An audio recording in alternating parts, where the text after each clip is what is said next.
नमस्कार, बहुत स्वागत है आप सभी का। आप देख रहे हैं न्यूज 18 राजस्थान। आपके साथ मैं हूं ममता तिवारी। नमस्कार, मैं हूं आपके साथ श्रुति श्रीवास्तव। बुलेटिन की शुरुआत दौसा से बड़ी खबर के साथ बताते चले कि दौसा जिले के नांदरी गांव में बवाल हो गया है। हत्या के आरोपी घर ग्रामीणों ने हमला कर दिया है।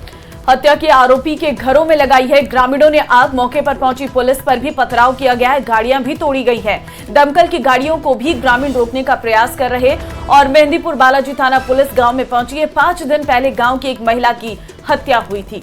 बताते चले कि जगराम मीणा नामक व्यक्ति ने ये हत्या को अंजाम दिया था। तो 5 दिन पहले महिला की हत्या हुई थी गांव में। अब गांव के घरों में पथराव किया गया है। दमकल की गाड़ियां को भी ग्रामीणों ने रोकने का प्रयास किया है। मेहंदीपुर बालाजी थाना पुलिस गांव में पहुंच चुकी है। बड़ी खबर, नांदरी गांव में बवाल हुआ है। ये एक्सक्लूसिव तस्वीरें आपको दिखा रहा है न्यूज 18 राजस्थान। दौसा के गांव की नांदरी गांव है ये, जहां पर हत्या के आरोपी के घर में ग्रामीणों ने हमला किया है। 5 दिन पहले इसी गांव में एक महिला की हत्या कर दी थी। अब जो हत्या का आरोपी है उसके ऊपर ग्रामीणों ने आक्रोशित होकर हमला किया। हालांकि पुलिस पहुंची है। ये हमले की तस्वीर हम आपको उस घर में दिखा रहे हैं जहां ग्रामीणों ने आवेश में आकर वो आरोपी जिसने महिला को मौत के घाट उतारा, उसके घर पर देखिए किस तरह से बवाल मचाया है ग्रामीणों ने। ये एक्सक्लूसिव तस्वीरें न्यूज 18 राजस्थान ने किया है और आपको ये भी दिखा रहे हैं कि घर पे किस तरह पथराव किया गया है। घर के शीशे टूटे हैं, घर का मलबा पड़ा हुआ है। हालांकि पुलिस कंट्रोल करने के लिए वहां पहुंची, लेकिन दमकल की गाड़ियों को भी ग्रामीणों ने रोकने का प्रयास किया। मेहंदीपुर बालाजी थाना पुलिस गांव में पहुंची है और आपको साथ ही ये भी पता चले कि हत्या के आरोपी के घरों में ग्रामीणों ने आग तक लगा दी। ना सिर्फ पथराव किया गया है, ना सिर्फ तोड़फोड़, बल्कि बवाल इतना ज्यादा आगे बढ़ गया कि आगजनी करनी पड़ी। जब वहां पर दमकल की गाड़ियां आग बुझाने के लिए पहुंची तो ग्रामीणों ने उनको भी रोकने का प्रयास किया। मतलब भरसक जो आक्रोशित ग्रामीण थे वो ये चाहते थे कि आरोपी को वही न्याय दे दे। हालांकि ये उनके एंड से अगर देखा जाए तो वो प्रयास बिल्कुल ही सरासर गलत है, क्योंकि अपनी एक सीमा होती है, कोर्ट है, पुलिस है जिसको आगे की कार्रवाई को अंजाम देना है। भरसक पुलिस भी इस कार्रवाई में जुटी हुई है, लेकिन आक्रोशित ग्रामीण अपने तरह से न्याय करने की कोशिश कर रहे थे। ये एक्सक्लूसिव तस्वीरें पूरे फुल स्क्रीन पर आपको दिखा रहे हैं। घर आप देख सकते हैं कितना छत विछत है, पूरी तरीके से मलबे में कंप्लीट हो चुका है ये घर। आगजनी की गई है, तोड़फोड़ की गई है। दमकल की गाड़ियां जब आग बुझाने के लिए वहां पहुंची तो उनको भी रोकने का प्रयास किया गया। पुलिस मौके पर पहुंची कि सिचुएशन को कंट्रोल किया जाए। एक्सक्लूसिव तस्वीरें, क्योंकि यहां पर ये जो बवाल मचा है, ग्रामीण जो इतना ज्यादा आक्रोशित हुए ये इसलिए क्योंकि 5 दिन पहले ही जिस आरोपी के घर में आगजनी और तोड़फोड़ की गई है उसने ही भरसक महिला को मौत के घाट 5 दिन पहले उतार दिया था। संवाददाता आशीष इस वक्त हमारे साथ है फोन लाइन पे, उनसे अधिक जानकारी ले लेते हैं। आशीष, हम तस्वीरें दिखा रहे हैं कि किस तरीके से ग्रामीणों के द्वारा आगजनी की गई है, तोड़फोड़ की गई है। फिलहाल क्या स्थिति है? क्या मौके पर अभी माहौल शांत है या स्थिति और भी खराब हो रही है? बिल्कुल, मौके पर तनावपूर्ण हालात हैं। हालांकि शांति है, लेकिन जो सुबह सुबह का समय है, घरों में जो लोग हैं वो काफी डरे हुए हैं। और जो हत्या का जगराम मीणा, उसके भाई बंधों के कुल 4 घर थे। 4 घरों में ये आग लगाई गई है, तोड़ की गई है। घरेलू सामान जितना भी था उसको घर से निकालकर बाहर फेंका गया है। जो जुगाड़ था, जो वाहन काम में आता है कृषि कार्य के लिए, उसको भी आग के हवाले कर दिया है। कुल मिलाकर ये कहा जा सकता है कि नांदरी गांव में रात भर जमकर बवाल हुआ है। भारी संख्या में पुलिस गांव में पहुंची थी, लेकिन वर्तमान में गांव से काफी दूर पुलिस है और गांव के जो माहौल है वो पूरी तरह तनावपूर्ण है। क्योंकि कल शाम को एक पंचायत हुई थी गांव में पंचायत में निर्णय लिया गया था कि जो हत्या के आरोपी है उनको सबक सिखाना है। इस तरह का एक निर्णय लिया गया था। उस निर्णय के बाद देर रात ग्रामीण एकजुट हुए और हत्या के आरोपी के घरों पर हमला बोल दिया और उनके घरों पर आग लगा दी गई। और उनके जो घर के सदस्य थे उन्होंने बड़ी मुश्किल से जान बचाकर वहां से भागे हैं।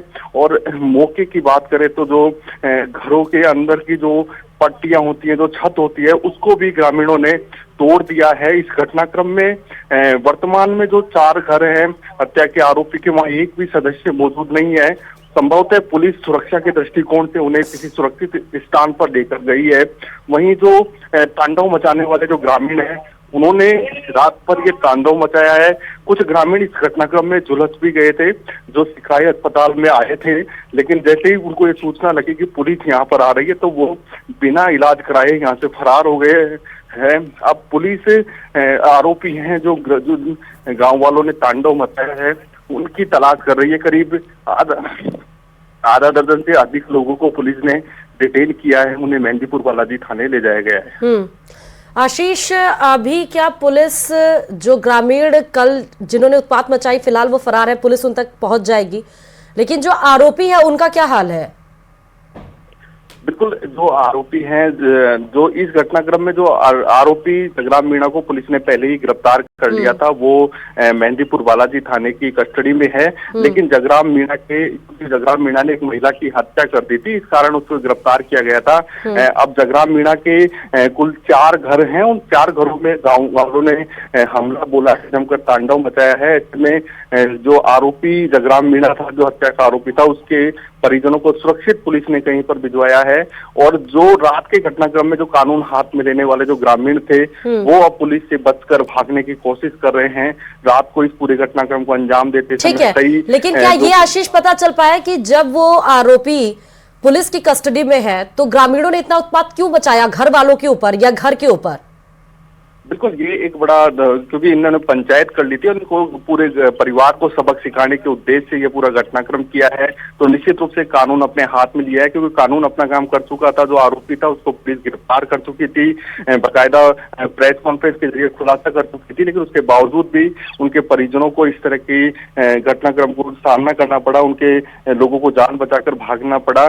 और इस पूरे घटनाक्रम में कुछ लोग झुलसे जरूर हैं, लेकिन वो झुलसने वाले लोग गांव वाले ही हैं। और ग्रामीणों ने इतना ही नहीं, पुलिस पर भी जमकर पथराव किया था। पुलिस की जो एक गाड़ी गई थी, उस गाड़ी में जमकर तोड़फोड़ की गई थी। रात करीब 11 से 12 बजे के बीच पुलिस पर जमकर पथराव हुआ था। इसकी सूचना के बाद दौसा से अतिरिक्त जाब्ता मौके पर पहुंचा था। आरएसी की कंपनी गांव में तैनात की गई थी, पुलिस के आला अधिकारी मौके पर पहुंचे थे और स्थिति को कंट्रोल करने का प्रयास किया गया था। लेकिन वर्तमान की बात करें तो स्थिति कंट्रोल में है, लेकिन तनावपूर्ण हालात है।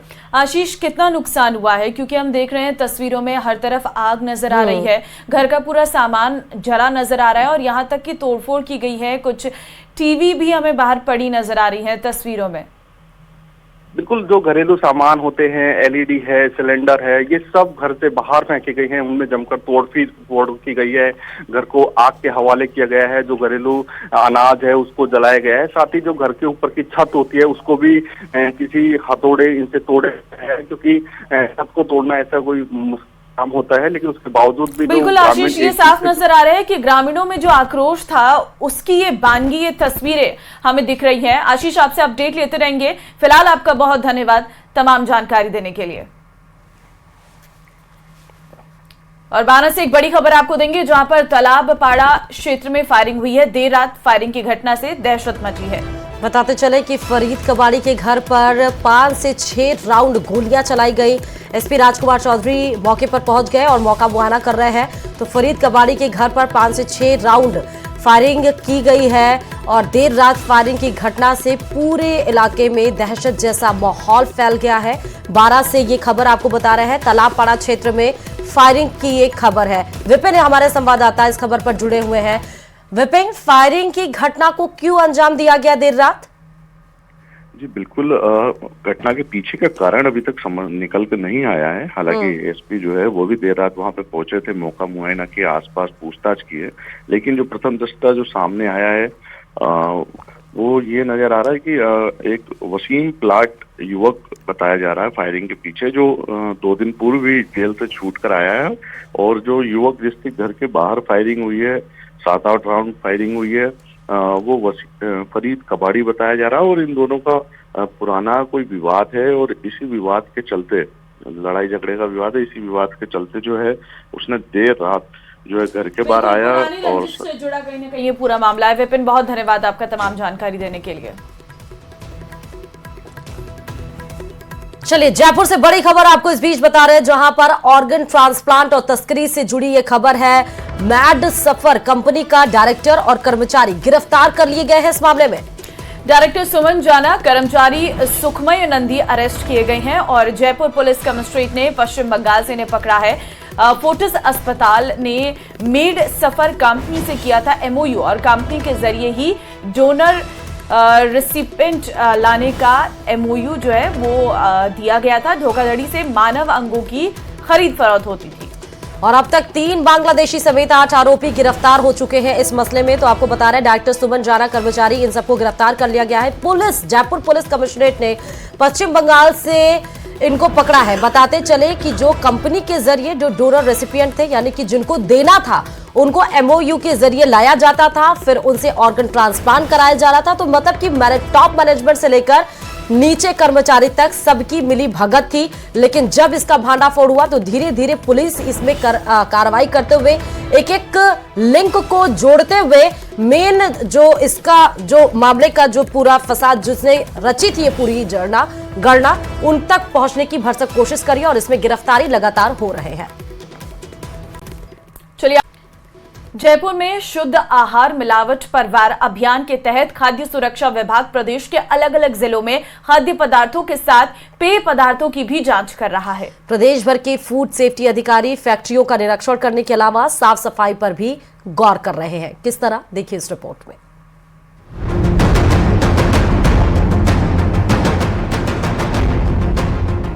प्रदेश के अलग अलग हिस्सों में मिलावटखोरी पर रोकथाम के लिए खाद्य विभाग के अधिकारी मुस्तैद हैं। खाद्य सुरक्षा विभाग विशेष अभियान चलाकर फूड सेफ्टी अधिकारी खाद्य पदार्थों के सैंपल लेने के अलावा फैक्ट्रियों का निरीक्षण भी कर रहे हैं। दरअसल खाद्य सुरक्षा विभाग के निर्देश पर होटल, रेस्टोरेंट और ढाबों का निरीक्षण किया जा रहा है। ये देखेंगे कि वहाँ पे एक तो हाइजीन का क्या लेवल है, सैनिटेशन कैसा है, जो चीज़ें यूज की जा रही हैं उनकी क्वालिटी कैसी है, और जो बनाने का मेथड है वो कैसा है, बनाने के बाद जो रखा जा रहा है वो किस तरह से, क्या खुले में तो नहीं रखा हुआ है, वाटर टेस्टिंग है कि नहीं, मसाले किस क्वालिटी के हैं। इसके अलावा रेस्टोरेंट्स, होटल्स में जो बेकरी के चीज़ें हैं उनको रख रखाव किस तरह से हो रहा है, उन पे एक्सपायरी डेट लगाई हुई है या नहीं लगाई हुई है। 1 महीने तक चलने वाले शुद्ध आहार मिलावट पर वार अभियान के तहत खाद्य पदार्थों और पेय पदार्थों में मिलावट करने वालों पर वार किया जाएगा। फूड सेफ्टी इंस्पेक्टर और CMHO के निर्देश पर कोल्ड ड्रिंक, आइसक्रीम, शरबत और ठंडाई के सैंपल लिए जाएंगे।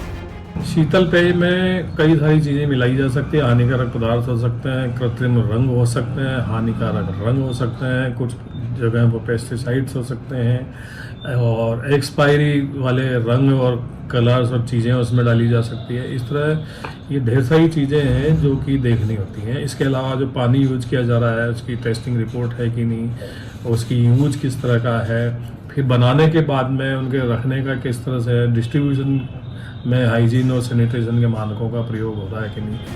भीषण गर्मी में राहत के लिए अक्सर लोग आइसक्रीम, कोल्ड ड्रिंक समेत कई पेय पदार्थों का सहारा लेते हैं, लेकिन मिलावटखोरों की मुनाफा कमाने की आदत कई बार लोगों की जान की दुश्मन बन जाती है।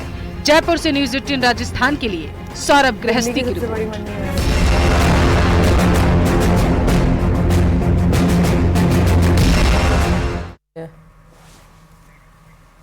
चलिए खबरों में आगे बढ़ते बताते चले कि राहुल गांधी आज अमेठी से अपना नामांकन कर सकते हैं। बड़ी खबर बता रहे हैं और इसकी सारी तैयारियां लगभग पूरी कर ली गई हैं। कांग्रेस कार्यालय को सजाया गया है। राहुल गांधी जिस रथ से नामांकन करने जाएंगे उसे भी फूलों से सजाया गया। आपको बता दें कि अमेठी में आज नामांकन का आखिरी दिन है। माना यह जा रहा है कि सोनिया और प्रियंका गांधी भी राहुल गांधी के साथ नामांकन में शामिल हो सकती हैं। हालांकि कांग्रेस की ओर से राहुल की उम्मीदवारी का औपचारिक ऐलान अभी तक नहीं किया गया है। रायबरेली से भी कांग्रेस ने अभी तक किसी उम्मीदवार के नाम का ऐलान नहीं किया है। ऐसे में कमोवेश आज अमेठी से बताया जा रहा है कि राहुल गांधी पर्चा भर सकते हैं। एक बार फिर से स्मृति ईरानी और राहुल गांधी ये वर्सेस मुकाबला देखने को मिल सकता है और अमेठी से चुनाव लड़ना क्योंकि राहुल गांधी के लिए जरूरी हो गया। जिस तरीके से भारतीय जनता पार्टी लगातार कांग्रेस पर यह आरोप लगाती रही है कि जो विरासत वाली सीटें हैं, जिसमें रायबरेली है, जिसमें अमेठी है, उन पर कांग्रेस ने अभी तक कैंडिडेट नहीं उतारे हैं और अमेठी से बीजेपी की उम्मीदवार इस बार स्मृति ईरानी है।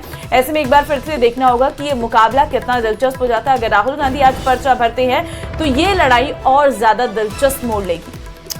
तो विरासत वाली सीट से क्या एक बार फिर से राहुल गांधी अपना नामांकन दाखिल करने जाते हैं, क्योंकि नामांकन की कुछ घंटे बस बाकी हैं और उस बीच में जो सियासी गलियारों में है वो बवाल शोर काफी ज्यादा मचा हुआ है, क्योंकि एक तरफ जहां बीजेपी परंपरागत और विरासत वाली सीट पर यह बोल रही है कि वहां से भी कांग्रेस लड़ने में हिचकिचा रही है, तो इस बीच में क्या वाकई राहुल गांधी का आज औपचारिक ऐलान के साथ नामांकन दाखिल करने के लिए पहुंचते हैं, और नामांकन दाखिल करने से पहले क्या कांग्रेस की तरफ से शक्ति प्रदर्शन किया जाएगा? क्योंकि कल जिस तरह कर्नाटक में मल्लिकार्जुन खड़गे और राहुल गांधी ने रोड शो किया, भरसक उम्मीद यही जताई जा रही थी कि शाम को आने के बाद मल्लिकार्जुन खड़गे, जिनके कंधे पर यह जिम्मेदारी दी गई थी कि अमेठी और रायबरेली का औपचारिक ऐलान वही करेंगे। कल ही ये खबरें सियासी गलियारों में गूंज उठी थी कि राहुल गांधी सोनिया गांधी के मान मनोबल के बाद जब उन्होंने समझाया कि नहीं, यहां से लड़ने में कोई गलत बात नहीं है और यहां से लड़ना चाहिए, इससे कोई प्रेस्टीज दांव पर नहीं लगेगी, उसके बाद भरसक आज औपचारिक ऐलान के बाद अमेठी से नामांकन दाखिल कर सकेंगे राहुल गांधी।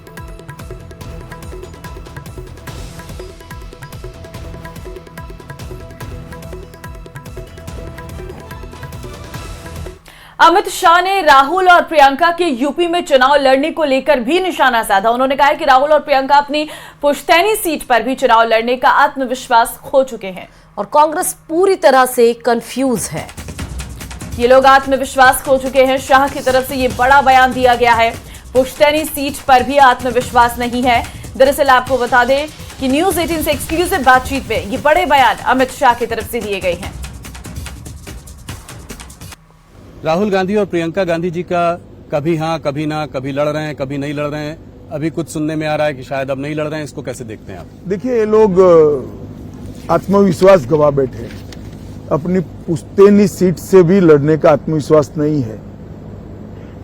अगर नहीं लड़ना था तो इतने समय तक सीट क्यों पेंडिंग रखी?